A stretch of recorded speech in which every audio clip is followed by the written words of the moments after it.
വാണിജ്യ സിലിണ്ടറുകളുടെ filling നിർത്തിവെച്ച oil കമ്പനികളുടെ നടപടിയിൽ പ്രതിഷേധിച്ച് കായംകുളത്ത് കേരള ഹോട്ടൽ ആൻഡ് റെസ്റ്റോറന്റ് അസോസിയേഷന്റെ നേതൃത്വത്തിൽ ഹോട്ടലുകൾക്ക് മുന്നിൽ അടുപ്പുകൂട്ടി പ്രതിഷേധിച്ചു.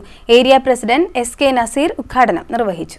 വാണിജ്യ സിലിണ്ടറുകളുടെ ഫില്ലിംഗ് നിർത്തിവെച്ച ഓയിൽ കമ്പനികളുടെ നടപടിയിൽ പ്രതിഷേധിച്ച് കേരള ഹോട്ടൽ ആൻഡ് റെസ്റ്റോറന്റ് അസോസിയേഷന്റെ നേതൃത്വത്തിൽ ഹോട്ടലുകൾക്ക് മുന്നിൽ അടുപ്പുകൂട്ടി സമരം നടത്തി. വാണിജ്യ സിലിണ്ടറിന്റെ ഉൽപാദനം പുനഃസ്ഥാപിക്കുക. വാണിജ്യ സിലിണ്ടറിന്റെ ഉൽപാദനം പുനഃസ്ഥാപിക്കുക. വാണിജ്യ സിലിണ്ടറിന്റെ ഉൽപാദനം പുനഃസ്ഥാപിക്കുക. വാണിജ്യ സിലിണ്ടറിന്റെ ഉൽപാദനം പുനഃസ്ഥാപിക്കുക.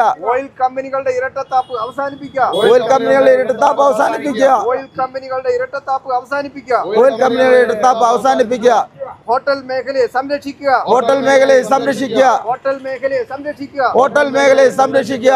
വാണിജ്യ സിലിണ്ടറുകളുടെ ഫില്ലിംഗ് ഉടൻ പുനഃസ്ഥാപിച്ചില്ലെങ്കിൽ 2 ദിവസത്തിനുള്ളിൽ കേരളത്തിലെ മുഴുവൻ ഹോട്ടലുകളും അടച്ചിടേണ്ട സാഹചര്യമാണ് നിലനിൽക്കുന്നത് എന്നും അടിയന്തരമായി ഈ വിഷയത്തിൽ കേന്ദ്ര ഗവൺമെന്റ് ഇടപെട്ട് ഓയിൽ കമ്പനികൾക്ക് നിർദ്ദേശം നൽകണമെന്നും യോഗം ഉദ്ഘാടനം ചെയ്ത ഏരിയ പ്രസിഡന്റ് എസ്.കെ. നസീർ ആവശ്യപ്പെട്ടു. കേരളത്തിലെ മുഴുവൻ വാണിജ്യ സിലിണ്ടറുകളും ഉപയോഗിക്കുന്ന ഹോട്ടലുകളും അതുപോലെ ഇതര വ്യവസായ സ്ഥാപനങ്ങളും ഒരു സ്തംഭനാവസ്ഥയിലേക്കാണ് പോകുന്നത്.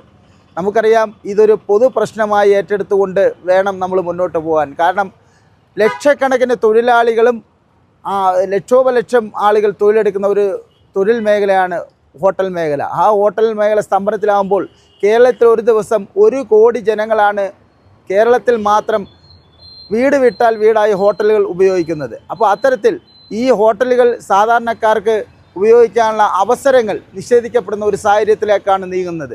ഞങ്ങൾക്ക് പറയാനുള്ളത്, ഈ 90 kg സിലിണ്ടർ അത് ഹോട്ടലുകൾക്ക് മാത്രമല്ല, അത് അവശ്യ സർവീസിൽ ഉൾപ്പെടുത്തിക്കൊണ്ട് കേന്ദ്ര ഗവൺമെൻറ് ഇന്നലെ ഡൽഹിയിൽ യോഗം കൂടി പ്രത്യേകമായ ഒരു ഏജൻസിയെ ചുമതലപ്പെടുത്തിയെന്ന് പറയുന്നു. പക്ഷേ ഈ സ്വകാര്യ ഏജൻസിയിലേക്ക് അത് പോകുമ്പോൾ അത് വലിയ ഒരു കൊള്ളയും കരിഞ്ചന്തയിലേക്കേ പോവുള്ളൂ. ആ കരിഞ്ചന്ത തടഞ്ഞുകൊണ്ട് വീണ്ടും IOCക്കും അതുപോലെ തന്നെ ഇന്ത്യൻ ഓയിൽ കോർപ്പറേഷനും റീഫിൽ ചെയ്യാനുള്ള അനുമതി ഓയിൽ കമ്പനികൾക്ക് കൊടുക്കണമെന്നാണ് ഞങ്ങൾക്ക് ആവശ്യപ്പെടാനുള്ളത്.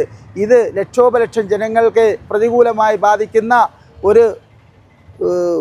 ഒരു ബുദ്ധിമുട്ടുള്ള ഒരു സംഭവമായതിനാൽ അടിയന്തരമായി ഗവൺമെൻറ് ഇതിൽ ഇടപെട്ടുകൊണ്ട് ബഹുമാനപ്പെട്ട പ്രധാനമന്ത്രിക്കും ഈ വിഷയത്തിൽ ബഹുമാനപ്പെട്ട മുഖ്യമന്ത്രിക്കും അതുപോലെ ബഹുമാനപ്പെട്ട പെട്രോളിയം പ്രകൃതിവാത വകുപ്പ് മന്ത്രി അതുപോലെ നമ്മുടെ കേരളത്തിൽ നിന്നുള്ള സഹമന്ത്രി സുരേഷ് ഗോപി അവർക്കുൾപ്പെടെ ഈ വിഷയത്തിൽ അവരുടെ ശ്രദ്ധയിൽപ്പെടുത്തിയിട്ടുണ്ട്.